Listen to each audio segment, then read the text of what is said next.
Bismillahirrahmanirrahim. Assalamualaikum warahmatullahi wabarakatuh. Salam hormat kami kepada seluruh masyarakat Indonesia, khususnya para jemaah haji Indonesia di Tanah Suci, serta keluarga jemaah yang menyaksikan dari tanah air.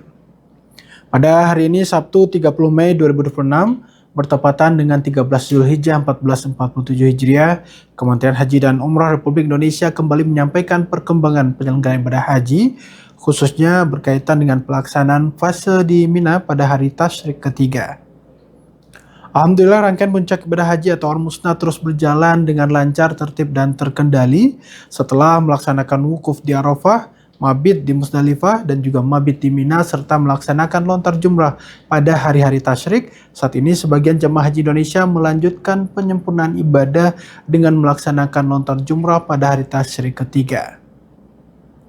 Kami menyampaikan apresiasi kepada seluruh jamaah haji Indonesia yang telah mengikuti arahan petugas, menjaga ketertiban, serta melaksanakan pergerakan menuju jamarat sesuai dengan jadwal yang telah ditetapkan.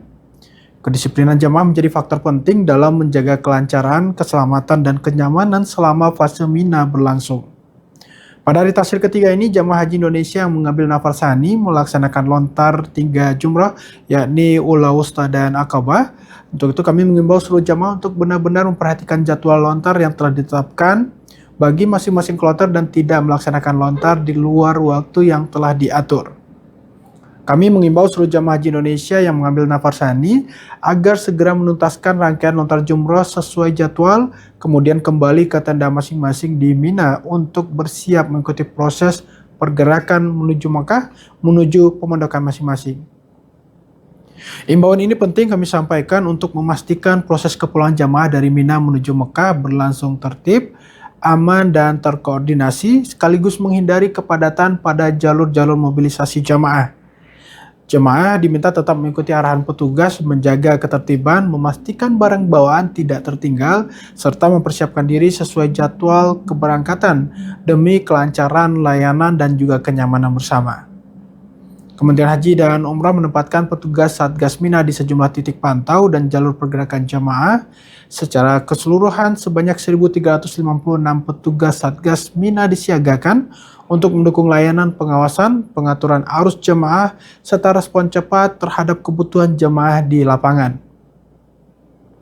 Pos pantau Satgas Mina ditempatkan di sejumlah titik strategis antara lain Jalan 616, Jalan 533 depan Mina Al-Wadi Hospital, Jalan 627 bawah Jalan Abdullah bin Abdul Aziz, Gerbang Terowongan Muasim depan Syarikah, serta sejumlah pos pengarah pergerakan jamaah menuju jamarat dan pos pemantauan arus kepulangan jamaah setelah melaksanakan lontar jumrah. Pos-pos tersebut bertugas mengarahkan jamaah haji Indonesia menuju jamarat, membantu pengaturan arus saat pelaksanaan lontar jumrah, dan mengantisipasi kepadatan serta memastikan jamaah yang kembali dari jamarat tetap berada pada jalur yang aman dan tidak mengambil jalan pintas yang berisiko. Kami juga mengimbau seluruh jamaah untuk terus menjaga kesehatan. Kondisi cuaca di Mina dan Mekah pada umumnya pada siang hari masih cukup panas. Karena itu jemaah diminta memperbanyak minum air putih, mengkonsumsi makanan secara teratur, menggunakan alat pelindung diri seperti payung atau pelindung kepala lainnya saat berada di luar tenda, serta membatasi aktivitas fisik yang tidak perlu. Untuk jamaah kita yang lansia, jamaah disabilitas, dan juga jamaah perempuan, serta jamaah dengan risiko kesehatan tinggi, kami meminta ketua kloter, ketua rombongan, ketua regu, dan sesama jemaah untuk memberikan perhatian lebih. Dan tentu mulai dari pagi ini, waktu Arab Saudi, seluruh jamaah yang melakukan nafar sani akan diberangkatkan dari Mina ke kota Mekah, khususnya ke pemondokan masing-masing, untuk kembali ke pemondokan masing-masing, dan lalu lintas menuju hotel diperkirakan masih padat dan kemungkinan masih ada pengalihan jalur transportasi. Untuk itu kami mengimbau jemaah tetap sabar dan tenang selama perjalanan menuju hotel. Kami mengupayakan jemaah diturunkan di depan hotel jemaah, namun jika tidak memungkinkan karena adanya penutupan jalan, bus akan menurunkan di lokasi terdekat dengan hotel jemaah. Kami mohon pengertian dan dukungan dari seluruh jemaah haji. Untuk itu kami kembali mengajak seluruh jamaah haji Indonesia untuk menjaga kekompakan, saling membantu, saling mengingatkan, dan saling menjaga. Semangat gotong royong dan ukhuwah menjadi bagian penting dalam mewujudkan ibadah haji yang aman, tertib, nyaman, dan penuh keberkahan. Semoga seluruh jamaah haji Indonesia diberikan kesehatan, kekuatan, dan kelancaran dalam menyelesaikan seluruh rangkaian ibadah haji, serta kembali ke tanah air menjadi haji yang mabrur. Demikian laporan kami, Haji Ramah Lansia, Disabilitas, dan Perempuan. Wassalamualaikum warahmatullahi wabarakatuh. Pemirsa, pemerintah Rusia resmi memangkas proyeksi pertumbuhan ekonomi untuk 2 tahun ke depan di tengah tekanan sanksi Barat dan tingginya suku bunga. Meski ekonomi sempat terkontraksi pada kuartal pertama, Kremlin menegaskan bahwa kondisi makroekonomi tetap stabil dan akan mengandalkan konsumsi domestik sebagai mesin penggerak utama. Pemerintah Rusia mulai bersikap realistis menghadapi tantangan ekonomi domestik yang kian berat. Wakil Perdana Menteri Alexander Novak mengungkapkan pemerintah telah memangkas proyeksi pertumbuhan produk domestik bruto atau PDB 2026 menjadi hanya 0,4%, turun signifikan dari estimasi sebelumnya sebesar 1,3%. Revisi ini muncul setelah Presiden Vladimir Putin memberikan teguran keras kepada para pejabat ekonomi terkait melambatnya pertumbuhan akibat kenaikan pajak serta diskon besar ekspor minyak akibat sanksi internasional. Dalam langkah yang mengejutkan, pemerintah Rusia mempertahankan asumsi harga minyak yang cukup konservatif sebesar $59 Amerika Serikat per barel untuk anggaran 2026. Pendekatan ini dinilai sebagai upaya strategis Kremlin untuk menjaga dana cadangan nasional agar tidak cepat terkuras di tengah pembengkakan defisit anggaran yang kini sudah mencapai 2,5% dari PDB. Meski pasar global bergejolak akibat konflik di Timur Tengah, Rusia lebih memilih menyimpan potensi keuntungan minyak untuk menghadapi ketidakpastian ekonomi di masa depan. Di sisi lain, pasar tenaga kerja Rusia mencatatkan tingkat pengangguran terendah sepanjang sejarah di level 2,3%. Namun kondisi pasar yang sangat ketat ini justru menjadi hambatan bagi pertumbuhan ekonomi lebih lanjut. Para analis memperkirakan Bank Sentral Rusia belum akan memangkas suku bunga acuan yang saat ini tertahan di level 14,5%. Kebijakan moneter ketat ini diprediksi akan terus dipertahankan dalam jangka menengah guna meredam inflasi dan menjaga stabilitas mata uang rubel. Berbagai sumber IDX Channel.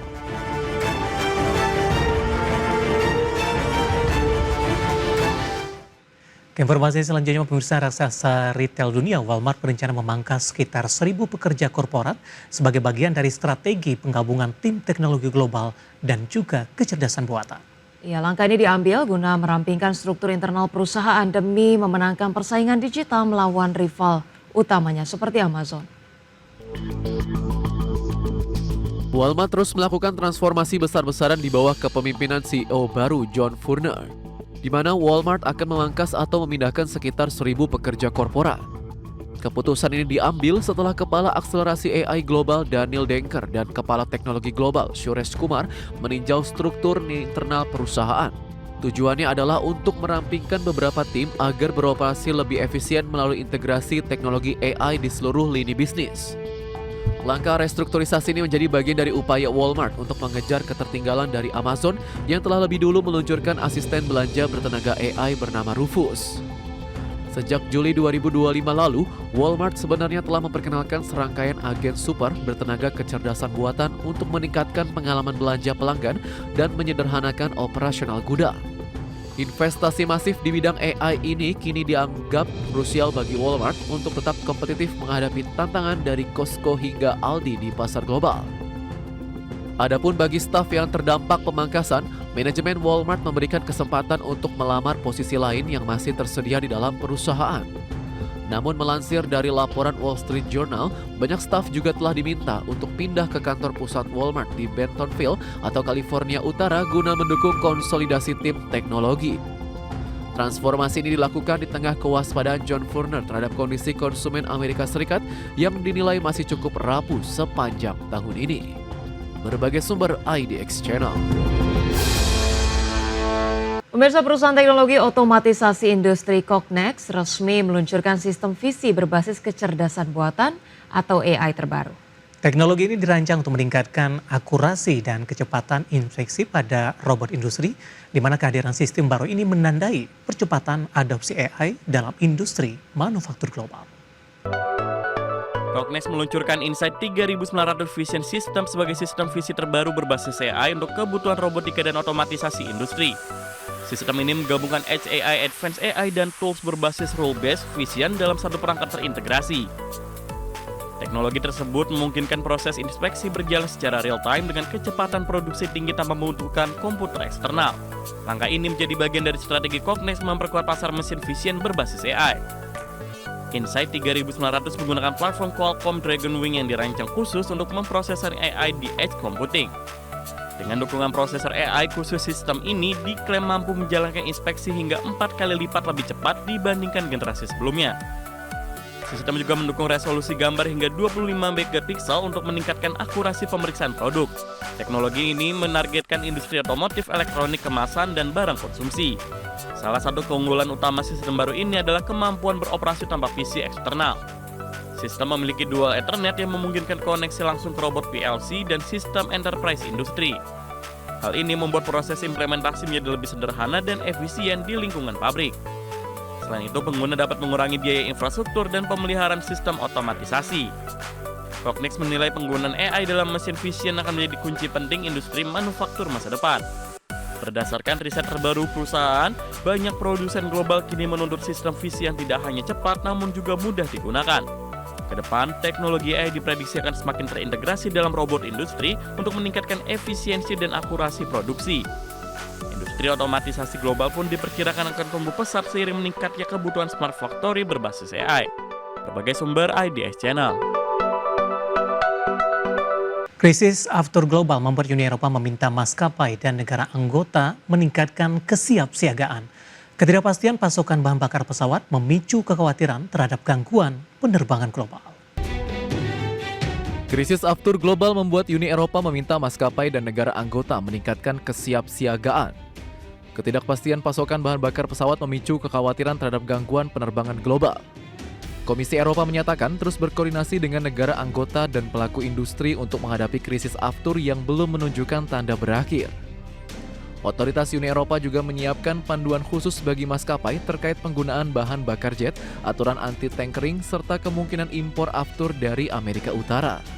Harga aftur di Eropa naik tajam sejak tahun lalu akibat konflik Timur Tengah dan gangguan distribusi di Selat Hormuz. Kondisi ini memicu risiko kelangkaan pasokan dalam jangka pendek. International Energy Agency menyebut Eropa beresiko mengalami kekurangan aftur, sementara harga bahan bakar jet dilaporkan melonjak hingga 2 kali lipat sejak perang Iran pecah pada akhir Februari. Krisis aftur memaksa maskapai global memangkas jadwal penerbangan dan mengurangi kapasitas kursi selama Mei. Data Sirio menunjukkan ribuan penerbangan dibatalkan, termasuk oleh maskapai negara Teluk dan Eropa.